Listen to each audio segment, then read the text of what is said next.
ഷിജ, ഇപ്പോൾ ഉണ്ണികൃഷ്ണൻ പോറ്റി വിൽപ്പന നടത്തിയ സ്വർണം കണ്ടെത്തിയിരിക്കുന്നു. 476 ഗ്രാം സ്വർണമാണ് കണ്ടെത്തിയത്. എന്തൊക്കെയാണ് അന്വേഷണവുമായി ബന്ധപ്പെട്ട് നമുക്ക് ലഭിക്കുന്ന വിവരങ്ങൾ? ഏതായാലും അന്വേഷണം ശബരിമലയിലെ സ്വർണ്ണക്കൊള്ളയുമായി ബന്ധപ്പെട്ടുള്ള അന്വേഷണം അത് ദ്രുതഗതിയിൽ മുന്നോട്ട് പോകുന്നു എന്നുള്ളത് തന്നെയാണ്.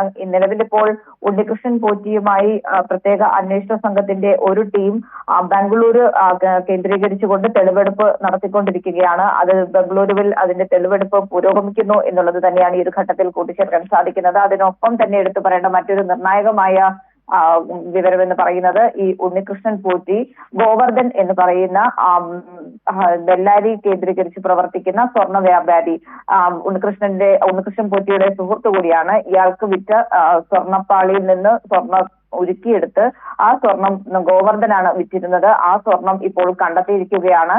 പ്രത്യേക അന്വേഷണ സംഘം ഉണ്ണികൃഷ്ണൻ പോറ്റിയിൽ നിന്ന് ലഭിച്ച വിവരത്തിന്റെ അടിസ്ഥാനത്തിൽ അതോടൊപ്പം തന്നെ ഗോവർദ്ധന്റെ മൊഴിയും പ്രത്യേക അന്വേഷണ സംഘം കഴിഞ്ഞ ദിവസം ബെല്ലാരിയിലെത്തി രേഖപ്പെടുത്തിയിരുന്നു. അപ്പോൾ ആ രീതിയിൽ ലഭിച്ച മൊഴിയിൽ നിന്നും ലഭിച്ച വിവരങ്ങളുടെ അടിസ്ഥാനത്തിലായിരുന്നു വ്യാപകമായിട്ടുള്ള പരിശോധന ബെല്ലാരി കേന്ദ്രീകരിച്ച് നടത്തിയത്. ആ അന്വേഷണത്തിലാണ് ഇപ്പോൾ ഈ സ്വർണം കണ്ടെത്തിയിരിക്കുന്നത്. ഏതായാലും ഈ സ്വർണം ഇനി റാന്നി മജിസ്ട്രേറ്റ് കോടതിയിൽ ഹാജരാക്കുന്നതായിരിക്കും. അതിനു വേണ്ടിയിട്ടുള്ള നടപടികൾ ഒരു ഭാഗത്ത് പുരോഗമിക്കുകയാണ്. ഒരു ഭാഗത്താണ് തെളിവെടുപ്പ് പുരോഗമിച്ചുകൊണ്ടിരിക്കുന്നത്.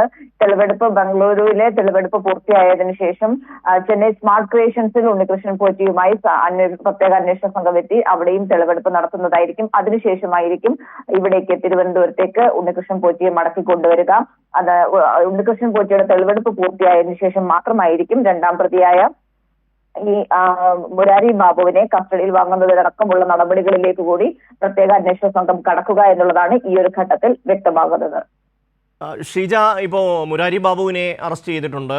മറ്റ് പ്രതികളുടെ കാര്യങ്ങൾ എങ്ങനെയാണ്? അവരെ ഈ പ്രതിപട്ടികയിൽ വന്നിട്ടുള്ള ആൾക്കാരെ സംബന്ധിച്ചുള്ള അന്വേഷണങ്ങൾ കാര്യങ്ങൾ ഒക്കെ എങ്ങനെയാണ്?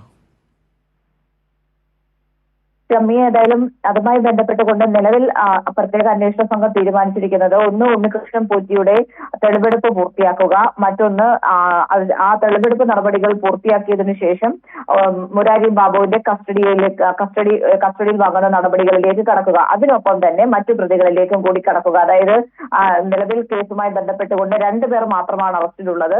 ഒന്ന് ഉണ്ണികൃഷ്ണൻ പോറ്റിയാണ്. ഉണ്ണികൃഷ്ണൻ പോറ്റി അറസ്റ്റിലായി പ്രത്യേക അന്വേഷണ സംഘത്തിന്റെ കസ്റ്റഡിയിലാണ്. പക്ഷെ മുരാരി ബാബു അറസ്റ്റിന് ശേഷം റിമാൻഡിലാവുകയാണ് ചെയ്തിട്ടുള്ളത്. 28-ാം തീയതി കോടതിയിൽ മുരാരി ബാബുവിനെ ഹാജരാക്കണമെന്ന് ആവശ്യപ്പെട്ടിട്ടുണ്ട്. അന്നായിരിക്കും കസ്റ്റഡി അപേക്ഷ പരിഗണിക്കുന്നുണ്ടാവുക.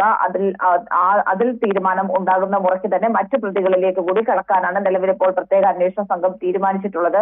ഇവരിൽ നിന്ന് ലഭിക്കുന്ന പരമാവധി തെളിവുകളുടെ അടിസ്ഥാനത്തിൽ കാര്യങ്ങൾ അന്വേഷണം അതിൻ്റെതായ രീതിയിൽ ഒരു ഭാഗത്ത് എത്തിക്കുന്നതിനൊപ്പം തന്നെ ഒരു ഭാഗത്ത് തെളിവ് ശേഖരണം കൂടി നടത്തി തന്നെയാണ് ഇപ്പോൾ പ്രത്യേക അന്വേഷണ സംഘം മുന്നോട്ട് പോകുന്നത്. പ്രത്യേകിച്ചും ഈ ഉണ്ണികൃഷ്ണൻ പോറ്റിയും ഗോവർദ്ധനും തമ്മിൽ എന്തെങ്കിലും സാമ്പത്തിക ഇടപാടുകൾ നടന്നിട്ടുണ്ടോ? ഉണ്ണികൃഷ്ണൻ പോറ്റിയും നാഗേഷും തമ്മിൽ എന്തെങ്കിലും സാമ്പത്തിക ഇടപാടുകൾ നടന്നിട്ടുണ്ടോ? ഒപ്പം തന്നെ ഉണ്ണികൃഷ്ണൻ പോറ്റിയുടെ അത്തരത്തിലുള്ള സാമ്പത്തിക ഇടപാടുകൾ കൂടി പൂർണ്ണമായും അന്വേഷണ പരിധിയിൽ പ്രത്യേക അന്വേഷണ സംഘം കൊണ്ടുവന്നിട്ടുണ്ട് എന്നുള്ള കാര്യം കൂടിയാണ് കൂട്ടിച്ചേർക്കാനുള്ളത്.